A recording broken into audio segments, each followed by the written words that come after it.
You are seeing what you see. It is the official catch-up. We are back. This is what I think we'll call an emergency catch-up.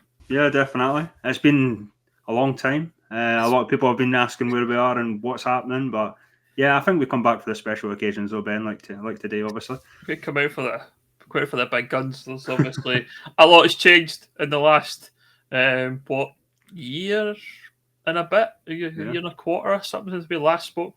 I think I just became a dad at that point. I now have a 1.5-year-old and running riot in my house, which is great fun. It's been a great time for me, certainly. And the buffs are fucking flying, mate. So all good in the world. It's all good in the world. How's things been with you? Not bad. Old and weary now, aren't we? We're in our twilight years and that. So more bones are creaking. You feel pain where you don't used to feel it. It's definitely getting old age is coming thick and fast. I have probably lost a lot more hair since we last time we spoke. Chris still has his hat on. I still don't know what his hair looks like. I was going to say I was going to lie and say I'll bring it out for the special occasions, but I'm just so used to wearing a beanie these days. It's always on my head. So that's that. So I still have the beard, as I say, but the hairline, and it's thinning out fast, shall we say? But without further ado, we are back for one, maybe two, maybe three episodes, depending on how things, I guess, escalate, shall we say, in the next week or two. I guess for those who are living in a box, maybe for the last 2 weeks, there's a suggestion that there'll be a restructure of our beloved Lowland League. I don't know if it is really a beloved Lowland League, Chris, but it's complicated. It's certainly something that we've talked about a lot. I think we've done the pyramid. We'll get the first buzzword in of the night. Ventilation has been spoken about plenty on this podcast and previous episodes. I'm sure we'll talk about that just shortly. But yeah, if you've been living in the dark, there's been a suggestion, which, as we understand it, from a team in the Highland League, Beacon, to say they want to look at restructuring the Lowland League to have a Lowland League West, a Lowland League East, and a Highland League. Stands we have the Highland League and the Lowland League. All the clubs in those are currently licensed, and see the intention here is to, I think, change things up and bring a bit of maybe a freshness is what we'll call it. It obviously benefits some teams more than others, but certainly an attempt to change the structure of the tiers 5 and I guess probably 6 within Scottish football. Yeah, I mean it's not a new idea. I think it's probably been discussed ever since the West of Scotland, became a thing. I think it was one of those ones where it was probably going to happen eventually. At the moment, I mean, we'll probably discuss it, but I have a few reservations about it, to say the least. And I was actually going to refer to Brecon City as, those that shouldn't be named or whatever, because, I mean, causing a lot of issues after a few years. I really don't want to be in the Highland League, so everyone else has to suffer for them, I guess. And that's it. There obviously was a situation where they kind of debated about the divide of the Lowland and Highland League, because I think they wanted to play in the Lowland League. They are the most, I think, southern team within the Highland structure as it stands, and they'd have been probably the most northern team in the Lowland League setup. In the end, I don't know if they decided they were pushed or they forced what it was into the Highland League, and they've been in the Highland League for seasons now, and they still haven't managed to get out of it. But I guess the idea has been mooted before. We've talked about conference leagues. We've talked about Stevie Aitken's League 3 in the past. We've had all these things come up, and this one seems to be the one I think that's maybe gathered the most traction, shall we say, in the short space of time since the news kind of broke. So, like I say, there's an attempt there to have a North League, an East, and a West.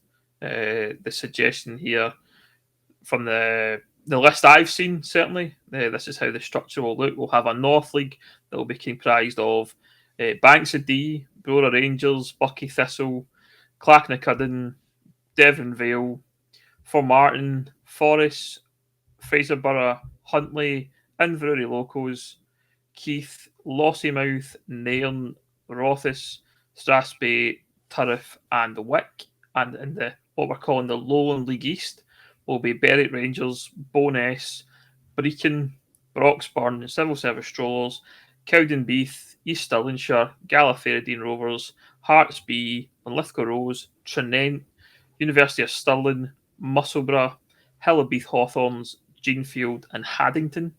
And in the west will be Albion Rovers, Broomhill, Caledonian Braves, Celtic B, Cumbernauld Colts, East Kilbride, depending on whether or not they get promoted or not, Gretna, Dalbeattie Star, Auchinleck, Benburb, Clydebank, Cumnock, Darvel, Glenafton, Pollock, and the other team in that list I have seen is Irvine Meadow. I saw Now, that. I'm going to jump in straight away. I don't know who created this list or where that's came from, but certainly from a document that I have seen that was put out in many group chats in the last kind of couple of days. Irvine Meadow currently are sitting, I think, fourth bottom of the first division with licensed clubs Rutherglen and my co-winning Rangers. So I'm going to nail my colours to the mast and say straight away, I don't understand how that list would have Irvine Meadow anywhere near it. Not because I don't like Irvine Meadow, but purely because we're looking at licensed clubs and probably the levels of which they're at. So let's just, for talking sake, say it's Irvine Meadow and maybe Rutherglen if you Scotland get promoted, based on league position and licensed clubs. What's your thoughts, Chris, on that potential structure as it stands? Well, you missed out on one thing, obviously. The name Pollock was spelt wrong, I noticed. It was, absolutely, it was. I honestly, at first when I seen that list, I thought this was a wind-up. I genuinely thought it was a joke, but I did go and ask some questions before we come on air tonight, and it seems to be a legitimate list that's been floating about, and apparently it's based on league positions as of the 1st of January 2025. Now, Irvine Meadow have been at the bottom of that league for almost all season. Anyway, let's not listen to an Irvine Meadow podcast for a second, but what do you think, Chris? Yeah, in terms of the structure and the teams and the splits, what's your thoughts? Well, the thing that stands out to me the most is the Highland League. I mean, there's no changes really, other than Brechin coming down to the Lowland. So, I mean, if anything, obviously we'll talk about it further, but I mean, the big winners are the Highland League because they have more licensed clubs, even if they, but you take Brechin outside. And if East Kilbride get promoted, they're the only team with a bronze license other than Cumbernauld Colts. So, Highland League, I mean, obviously there's teams going for their entry license, they're going for their bronze license and stuff like that, but that worries me a wee bit because you could potentially have in the future basically the Highland League not changing at all because there's only one team, I think, Galspace Sutherland, with a license. Right, okay. So if you're coming from the North Juniors or you're coming from the Caledonian, you can't get promoted into the Highland League, so that's never going to change, and that's bad. That's bad for the competitiveness, in terms of we're getting the Midland League with Lockheed United, Tayport, these teams that are ambitious. I think both of them do have a license. I have issues with that, in terms of the competition. I mean, you mentioned Irvine Meadow, but also Darvel. I mean, where's the sporting merit that Darvel getting? I mean, they obviously. Well, I don't want to touch on too much because it's been talked about a lot. Unfortunate situation with the game against Johnson-Borough, but I mean they're towards the bottom of the West Prem. If they get relegated, I mean they shoot from what tier 7 to tier 5 when this comes. I mean it doesn't make sense. Well, that's it. I mean, you're right. I think Darvel could go down. Benburb still within the dogfight in the west of Scotland as well, so they could get relegated, and feasibly Rutherglen and Coen Rangers can get promoted this year. I think potentially one or both will go up. That's the way I see that league playing out. I think I'll go on record say we've had a great season. I think we'll, at the very worst, we'll get promoted. We may win a league, and then for then Darvel to come down and still go up. Irvine Meadow potentially, we're going back to them, I know, but they could go down to Division 2 and then jump to Tier 5, which is basically jumping 3 tiers, if you like. That's the potential there that could happen. And fair play, because I mean, all respects to those kind of teams. They've got their license. They have got some right. I would say personally, I don't think it would be right that Johnston Borough or Troon or Beath, just taking the West clubs, particularly who are probably going for a license this year, can then essentially skip the queue into having just got the licence and getting straight into Tier 5. There's a lot to be said about that. I think that's definitely something that needs to be ironed out. As well, I don't think the dividing line's very clear. Could be some outliers. I was saying a couple of times already that the likes of, Gala, Ferradine Rovers, for example, could potentially come west, because they're kind of in that middle. If you're splitting the line down a certain way, then they could be an outlier. They could be either way. They could definitely be one or the other in that sort of setup. So it's a lot to really get our teeth around and understand what the real kind of ramifications. But I think that obviously the driver for it is the travel. Yeah. And as like you said, Chris, if you look at that list that's been circulated, and whether it's an official document or not, I think it is, from what I understand, then it's breaking up. They're the ones with the problem with the travel, because they probably don't enjoy going to Strathspey, Wick, Lossiemouth, Huntly. I mean, there's probably a 3-4 hour journey for them, whereas they can probably do Berwick once a season, and that's the furthest they've got to travel. Whereas everything else is kind of in around 1 to 2 hour journeys maybe for them, if not a bit more local. It's probably, firstly, Chris, maybe the freshness that the Lowland League needs. Would you not agree? I think it's too soon. I said at the start of the podcast, I think it was going to happen with the West of Scotland, but if you're looking at the East of Scotland and how many licensed clubs are there, it's the majority of them. The West of Scotland is a wee bit behind because obviously they've not been in the pyramid as long. And we do have these situations where Benburb and Irvine Meadow are all added to the list. Darvel, obviously, I mentioned, I touched on them as well. There's no sporting merit to it in terms of, they won a league, they're the top 4, they're the top 6. It's based on license. And that's all it is now. This is what Scottish football has devolved into. You need a license. It doesn't matter if you won your league or whatever else. I mean, we saw with Buckie Thistle last season, who just missed out on having a chance to go into League Two against East Kilbride, obviously. And to be fair, I mean, a different set of circumstances. I think they were going for the license, but there was delays or whatever else and SFA rules. But yeah, I mean, it's just sickening for me. It's all about licensing. When was football ever not about, okay, you win your league, you get promoted. You're bottom, you get relegated. Why does and we're talking about a football pyramid here, Ben. There has to be movement in a pyramid. Yeah. My biggest worry is we're talking about licensing right now. What about teams trying to get into the Lowland League West or East? Some of them are not licensed. So basically, there's going to be a safety net in the Lowland League East and West. It's all protectionism. But I guess that's the case just now, Crystal, with the Lowland League as it stands. There's only one spot available per season, and you've got to win the West or the East and win the South and win the playoff. It's not going to be any different really to what it is now. So I don't think that's going to have an impact, unless miraculously they turn around and say it's 3 up, 3 down from each of the West and East. Now, that I think would appeal to a lot more people, because that's more in line with the structure of the West of Scotland and the West of Scotland and East of Scotland, which is great. I think that's one of the real, talking from experience this season with Kilwinning, we're in a promotion hunt as it stands. We've got 7 games to go. The season's still exciting. There's 7, maybe 8 teams that could potentially hit that top 3 spot,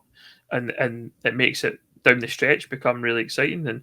And that's what I would hate to lose if we're going to change this structure. Now, I'm talking probably on behalf of my club, but I think it would appeal to us, because that's where we want to go. The Lowland League's always where we have been aiming to get to and beyond at some point in our time.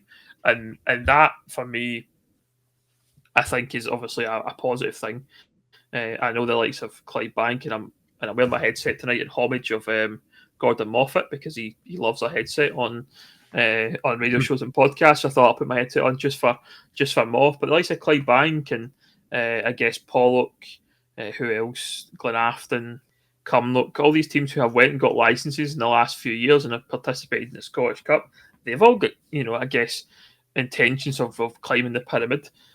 So in order to do that, I think it's important that that there is a proper, I guess, George Fraser coined the phrase many years ago now, but ventilation is an important topic, and I think that's something we have to make sure is addressed as part of this whole restructure and we get it right. But will it be that the clubs that are already there? Because I think the thing will be for me is I don't expect the West and the East, etc., will get a say in this. They'll be told effectively that it's happening, and it'll be the Lowland League and the Highland League clubs that will decide what is to happen. That'll be I think the way it goes in terms of the club's involvement, and then it'll be up to the SFA and the Pyramid Working Group, etc., the Professional Game Board to make a decision on whether or not it's happening or not. The bit that I don't understand though is I was always under the impression that the SFA did not want more than one league at Tier 5, the Highland and Lowland. I thought that was always the case, that they didn't want to, splinter the pyramid any more than two leagues, North and South, effectively. It's conference. We basically know what the secret meeting with the ex-SPFL members is now. Basically, this is conference league plan. What, D, E, F? I don't know which one, but lost track. Yeah. You made a good point there about teams wanting to progress, but I would argue that this whole thing is it's not good for progression. It really isn't. A team like Clydebank do not want to be in Tier 5. They don't want to be. They're not going to be proud to be in Tier 5. They want to be in the SPFL. And overall, introducing this other league, it makes it harder. Because I think if you ask maybe East Kilbride or Brora Rangers, would you like a home and away tie against? Yes. You play one game in a round robin and you lose, that's your season done. There's that, and also we're talking about licensing. Unless there comes to a point where you can put forward a licensed club as your champion, like we have discussed for maybe the East of Scotland, West of Scotland to solve that issue previously, you're really up against it, because 32 teams. I mean, two licensed or two or three licensed out of 32 teams. What are the chances that they don't win the league? Pretty high, I would say, unless it's maybe pretty high. Yeah. So I mean, it's what I was trying to say earlier about the Highland League. They have 4 top teams that are all licensed, potentially 5 by the end of the season. So this is Highland. This is brilliant for the Highland League. Really. I think though on that point, Chris, you would start to see the West and East teams pushing to get their bronze license if they're in that Tier 5. I think if I know from, again, I'm talking probably certainly my own opinion, but from a club perspective, we'd be looking at bronze if we were in that Tier 5. In the event we get promoted, there's obviously benefits of being bronze beyond just the SPFL. You just get more money from the SFA if you're a bronze licensed club, for example. So there would be obviously incentives to go and do that. I know, again, talking about the likes of Clydebank and Cumnock and Darvel, etc., I'm sure they'd be in the same boat. I think they'd be looking to do that. Johnston Borough, I think, are probably a club that aren't in this conversation just now, but certainly have the finances and the ability to go and do things quickly to get these things in place if they were to be brought into the scenario.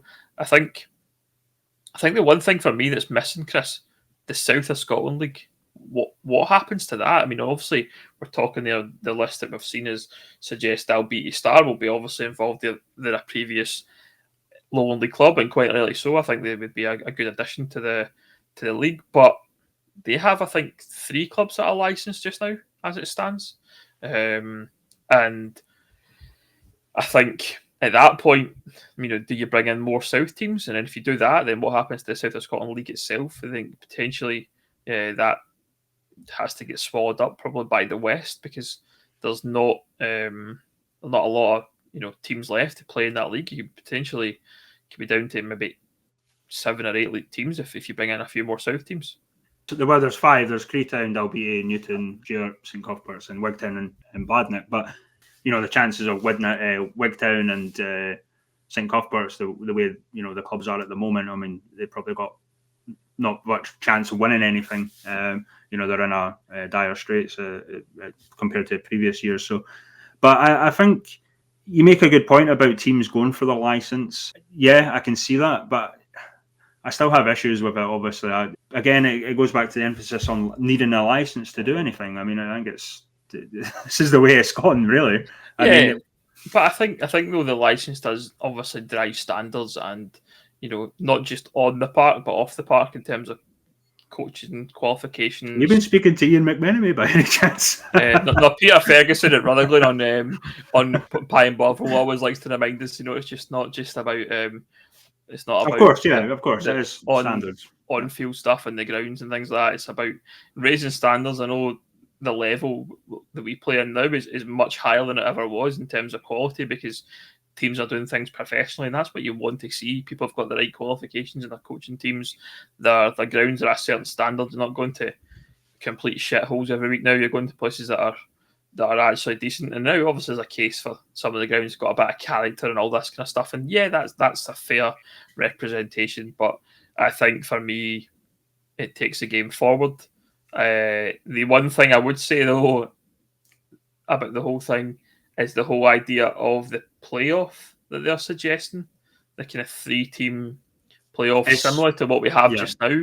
That is really a backward step if you're proposing this for me, in terms of, just now you play a one-off game, like you say, or a one-off two-tie game, and then you go and play Club 42.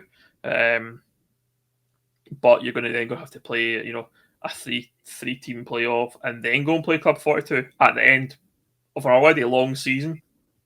That will be I think a challenge for a lot of teams. But yeah, I can get on board with it. I think first and foremost, I would say that I could definitely get on board with what's been suggested. I'd like to go to the places like Gretna and even Broadwood.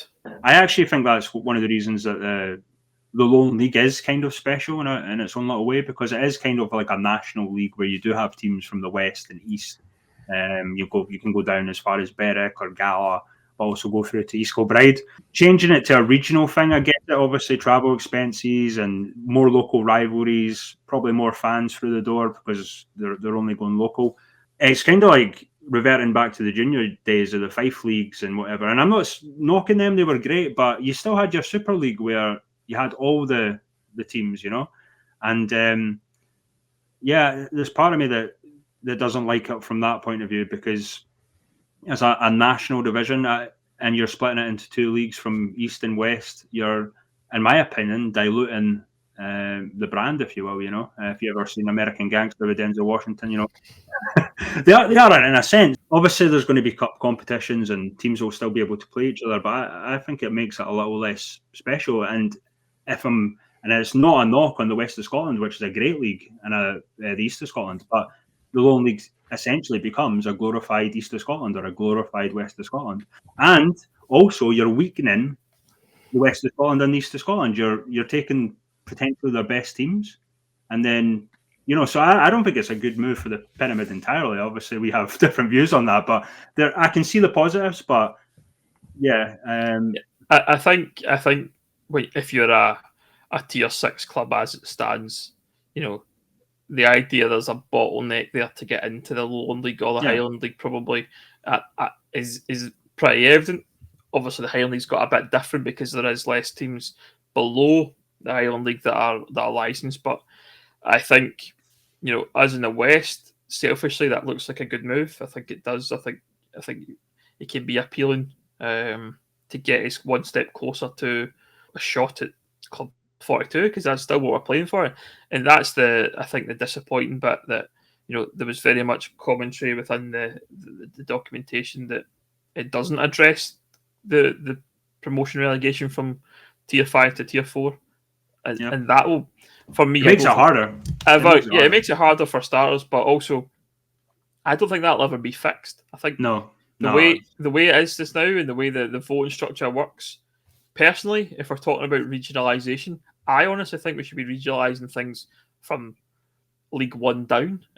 I'm a big advocate for that. I think that makes more sense. You look at clubs like Dumbarton, Inverness, Cali, even Bonnyrigg have had some challenges this year with their ground, and obviously had a points deduction.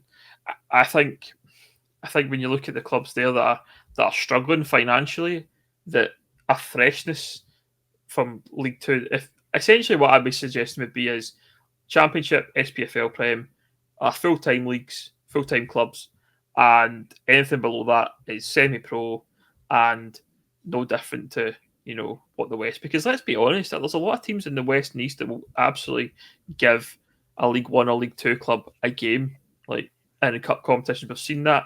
Now, Yep. the difference that these clubs get is that they obviously are access to the funding that comes with the SPFL, whether it be sponsorship or the prize money, or I guess money that comes in from the league just more generally. If you're telling me that if a club like, I don't know, Clydebank or maybe Musselburgh had access to those funds, then they wouldn't go on and get promoted and hold their own in League One or League Two. Well, we've seen it. We've seen it happen before. Obviously, with Kelty. Obviously, Cove Rangers. It's kind of a different story. Obviously, they had a bit of backing anyway. But yeah, there's. You look at Edinburgh City. I know they've kind of obviously on the downhill more recently, and obviously they're coming back up now. But yeah, there's plenty of clubs that obviously can hold their own. And these are the clubs that I worry about, though. To be honest with you, Ben, because the whole concept of the Lowland, and I think a few people forgot this, was to bridge the gap between the SPFL and non-league football. And you can't say you're bridging the gap if you're throwing up, all right, you need a bronze license. Oh, now you need to play another team. Now you have to go here or there and everywhere to, they're making it harder. I mean, from the 7 years when we first started this podcast and we talked about automatic relegation from League Two, that's all we want, that's all we hoped for. They've actually put in more obstacles and barriers, and I actually think this is I agree with you. There's a lot of positives, but the fundamental thing is, I don't think anyone should be saying, I'd love to be a Lowland League team. I want to be in Tier 5. And there's a couple, and in fact, more than a couple of teams that are now wanting to keep their status in Tier 5, Berwick, for example, I'm pretty sure they'll be happy if they avoid relegation. Then suddenly there's potentially weaker teams to keep them from near the bottom like they are now. But I've always believed if you're not good enough to be in the league, you shouldn't be in the league. And I actually feel, and you might disagree, but I actually felt over the last sort of few years, teams were actually starting to find their level as much as they could. And now it's like, oh wait, I'm a bit concerned about where our level is. Let's throw in a few spanners in the works here. And it's like what I said about the SPFL teams, touching on a bit of another subject. But I guess there's no coincidence why obviously Berwick, Beef, East Stirlingshire, Albion Rovers got invited to the SPFL Trust Trophy last season. There was no surprise there. I know exactly why that was. Nah, I think you're right. I think that there does have to be a natural pyramid, if you like. The way it's shaped just now, certainly when it comes to certainly the West, maybe it's more so that it's a wee bit imbalanced, and that's what I think. I agree. Yeah, that we'll sort that out, and then we'll maybe go through another cycle of maybe 3 or 4 years where teams will find their space in the pyramid, and we'll maybe have that that kind of proper setup that we think is right in terms of, obviously I'm coming at from a West angle probably more generally, but I think it would be the step in the right direction. It's probably what we need, but I think it has to be sorted out though with the promotion relegation done properly to make it, as fluid a pyramid as possible and give everyone the best chance. Because if you're a club just now that's going for the license, your Troons, B, probably Johnston Borough, maybe St Cadoc's in the West. I'm not too sure what it's like in the East, but if you're one of those clubs that are going for your license and looking to try and do that, if you're in that West of Scotland Prem, as it would be, it's going to take you a bit of time then to get into the Lowland League. Whereas, that's probably going to be a difficult one for those teams, but which it's an unfortunate situation. But there's never going to be everyone's going to win out of these situations. No. Whenever they happen, there's always going to be somebody who's going to be upset. I mean, I'm obviously looking at a list there and going, "Other medal, why?" That's how I felt straight away when I seen that first list. Especially if you just get promoted as well. Yeah, 100%. Yeah, I mean, I never actually thought about Darvel going down the way and things like that. But certainly, the one thing I think that would concern me though would be there was a comment I think I read in one of the documents that referred to B teams. And I think, we've done B teams to death in this podcast. It's been done all over social media by everyone. But, obviously, as it stands, have Celtic and Hearts B in the Lowland League. There is a sort of suggestion in the documentation that there may be others that may be interested to join. Yeah. What did I say? Conference League Plan C, D, E, F. Yeah, exactly. It's not going to shock me to see Aberdeen be in the Highland League. Yeah, so that's possibly what will happen.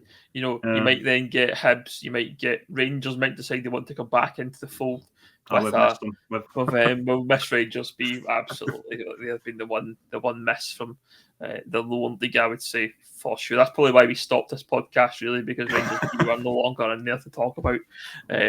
Clip that one up and put that on TikTok. That'll be a great one. Ben Grant says he's missed Rangers B. That'll be the route. Fake Kelly fanny. Well, Hun without the bus fare and all that part. I've heard this is about 5 years old and nothing's changed. I'm 35 now and nearly 36 on Saturday, and I still get it when I go to my work and all that. That's still so. Yeah, go away and clip up if you want. And we haven't got TikTok as of yet, but I have been debating about starting a catch-up TikTok and doing some TikTok lives. I don't know if that may be something we can do in the future, Chris. Yeah. I remember you saying about it, and I know we're kind of around the same age, but I just don't understand TikTok. I have noticed how popular the likes of YouTube Shorts and stuff are, so I'm guessing that's kind of took from the influence of TikTok and stuff like that. But yeah, I'm against brain rot, and I'm seeing too much of it on Twitter. Brain rot. I'm guessing that's what most of. That's where apparently that came from TikTok. Attention spans are like 5 seconds and whatnot.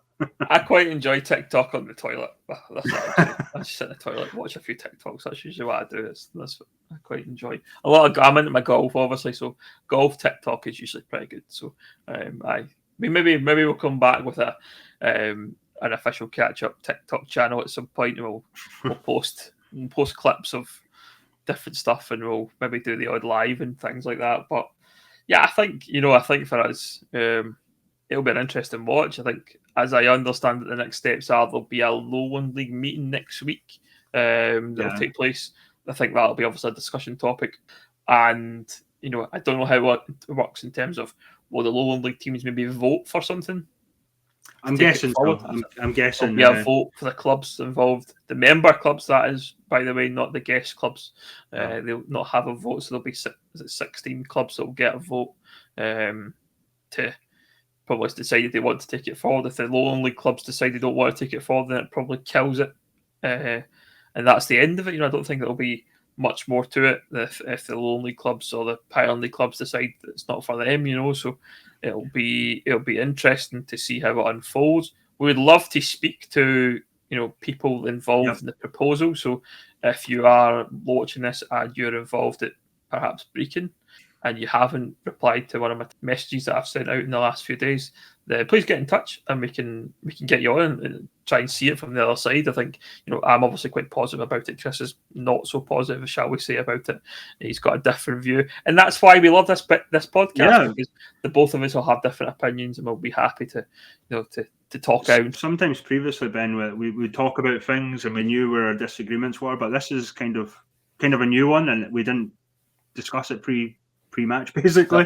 So it's interesting. This is fresh. I mean, I sent you the documents, Chris, about 5 o'clock tonight. This is we record this at 20-7 just now on Thursday, and certainly it's a lot of that detail was probably fresh to you. I'd obviously been sitting on it for a few days and had seen it from various people and had other discussions out with this podcast, but it's certainly an interesting one, and we will watch this space. I'm sure we'll come back round and we'll discuss it, but I guess this podcast is about the non-league football. Just quickly, Chris, let's have a quick chat about the divisions, some of the things that have happened in terms of there's a lot of things that have went on in the last few months since we haven't spoke. East Kilbride and Lowland League still flying high, look like they're going to be back in that playoff spot again against Club 42. I'm kind of cautious about talking about them, obviously, because of the catch-up, the C word, not the sweary ones, but it's they get nervous when we talk about them and then their chance. What is that, 2 or 3 times now that we've apparently put the. I think we've been putting the hex on East Kilbride since the podcast inception, probably, Chris. And hopefully for East Kilbride it will be their year. They obviously narrowly missed out on promotion against Stranraer last year, so they'll be going for it again, I'm sure. I guess elsewhere in the Lowland League, we can't have a podcast without talking about Gretna, Chris. They've been fantastic. I think, full Fair credit. play. Let's applaud for Gretna. I think I've been very critical of those guys in the past, and certainly, I should add, quite rightly so. But I'll got to give them a lot of credit. They're doing good stuff, and they seem to have turned the corner, a bit of stability there, and it's good to see because I like Gretna as a club. I just one of their harshest critics ultimately, and that's just what the nature of these podcasts are all about. One of the things that we've never ever really discussed in the podcast is the fact that the relegation battle is really exciting this year because the safety net. Obviously, everyone expected in previous years your Gretna's, your Edinburgh Unis, your Dalbeattie Stars, your Vela Leafins. The safety net is gone, and now you're looking at Gala, Broomhill, Berwick. It's exciting if you're not there, obviously. But yeah, I mean, looking at the names, if you said to me at the start of the season, obviously we're kind of staring clear of predictions because of the East Kilbride thing, but I wouldn't have guessed, either any of them teams basically to be towards the bottom. So that's kind of exciting. Obviously, you've got kind of a exciting thing in the east with Musselburgh and Hill of Beef, obviously one of my local sides. So that's good. South of Scotland again, more teams going at it than anything. So, and the west of Scotland, obviously, it looks like the Bankies are potentially. I don't want to jinx them now, but they're doing really well. Let's put it that way. And obviously, Kilwinning. We have to talk a wee bit about Kilwinning. You've kind of touched on it, but have we ever said too much positive on this podcast about your own team? And now we stopped doing them, and now they're doing well. Yeah, no, I think it's obviously everything that happened in the summer. It was a very difficult time for the club, shall we say? We had manager turnover. We had to go through another recruitment process to find a new manager. We found Kevin Kelly, who for me has done wonders at the club. We said to them as a committee, myself, the chairman, and Lauren, my wife, the club secretary, and Alan, her vice chairman, had basically said, we need to consolidate this year. We don't want to go down. We need to stay in the league, stay in the first division. Our budgets were slashed because of different things with sponsors and things like that pulling out the club. But Kevin, Stephen Saunders, John McGowan, Scott Black, who came in, have done excellent. They built a great squad. Good boys in the dressing room, all good characters, good people, as well as good football players, and they're doing great things. We sit top of the league. Yeah, we lost on Saturday to a good Renfrew side, but had some good results along the way, good consistency as well. I think we were 5 wins in the bounce up until that game on Saturday, and we really have a good shot at getting promoted. I feel that we've got for me, looking at the table, you're probably talking about maybe 56, 57 points gets you up. That's for us about 4 wins, in 7 games. I think for us that's probably doable, and I think with the games we've got coming up, we've got difficult games, sure, but I think the squad we have, we're more than capable of certainly getting promoted. Whether or not we win the league, Atherley have obviously got a lot of games in hand. They've got their own challenges to seek, I think, at Atherley, in terms of change over a manager and suggestions of players not getting paid and things like that have happened over the course of the last few weeks. Kevin Rutkowicz has come in as manager there at Atherley, so that'll be his first game in charge against us actually on Saturday. So it'll be one of the harder starts there. Yeah, not great, and I'm looking forward to seeing Kev. I've run into Kev in a past life and radio, and we'll catch up with him at some point just to talk about the old times. And it's certainly a good laugh. But yeah, I think you're right talking about our teams. Clydebank, I've got a lot of time for Clydebank as a club. They do things the right way. They are by no means a money team. They are the big spending bankies as far as I'm concerned, because they have spent money, but they're not going there with someone with deep pockets. They've went out about their business, gathering money, doing the things the right way, and building on that squad, just incrementally adding good players. You obviously picked up the likes of Andy Leishman, David Syme, Keir Sampson, Dean Cairns this season alone, and they've also built on that from 3 or 4 years, adding the likes of Thomas Collins and Nicky Lowe and all those guys that they've brought in over over the years, and they keep strengthening every season, and they've got themselves into a right good position to go and win. And I think it'll be a tough game by any means if they play, I assume, Musselburgh and the It's in the going to be East. close. Yeah, Definitely close. it'll be a close game, and I hope for Clydebank, because I say a lot of time for the people up there, and they are good folks, and I do enjoy their company and things like that. So I do hope for their sake, because I know Clydebank as a club and the fan base, etc., have got aspirations of being an SPFL club. That's really what they want to get back to. They've obviously had their troubles in the past, and they're on the right footing, and they're going the right way, and they're going the right direction. But certainly, it'll be interesting. Just quickly, Chris, before we wrap up, let's talk about Darvel. Wouldn't be a podcast without talking about Darvel, would it?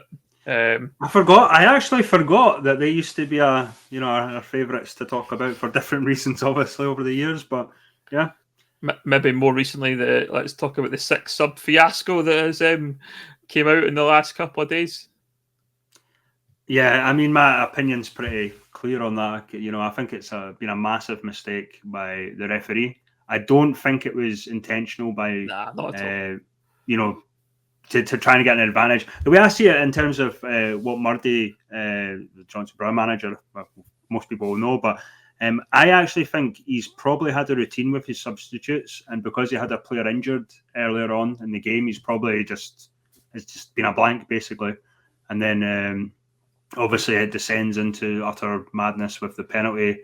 Kyle Lafferty being the guy to nod it on to Stuart McCann, who wins the penalty and stuff like that. But I agree. I've heard a few things, and he's certainly involved in the penalty. I don't really care that he was like the second or third guy to be. He was involved in the penalty, and that was enough for me. Yeah. Let's be clear for a change, and I am probably one of his biggest critics.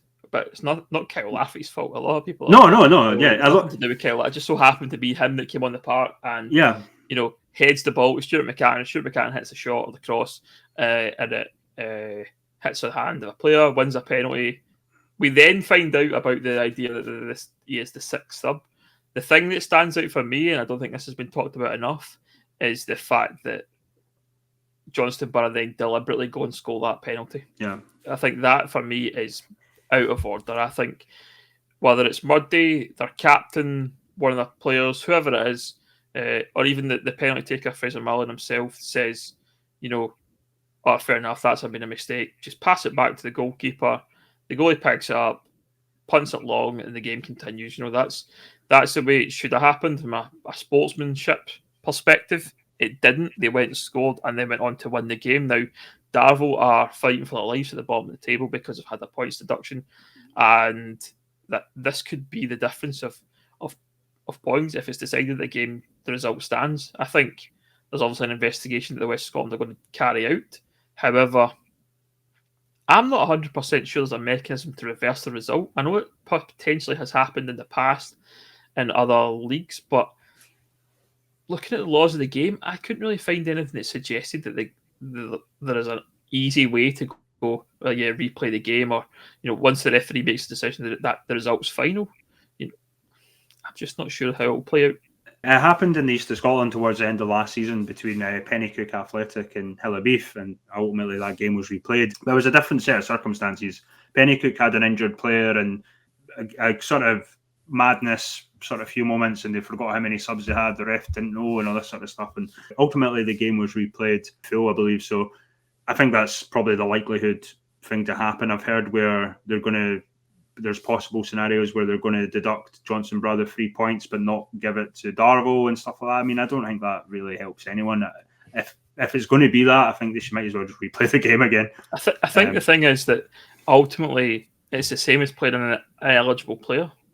Yeah. So that and Darvel will be aggrieved because we know that they have been obviously deducted 3 points for that this season. So it would be the same for me, and that's how I think the result might stand. In terms of from Darvel's perspective, and I don't want that to happen to Darvel because I don't think it's fair. But I think that might be how it'll play out potentially.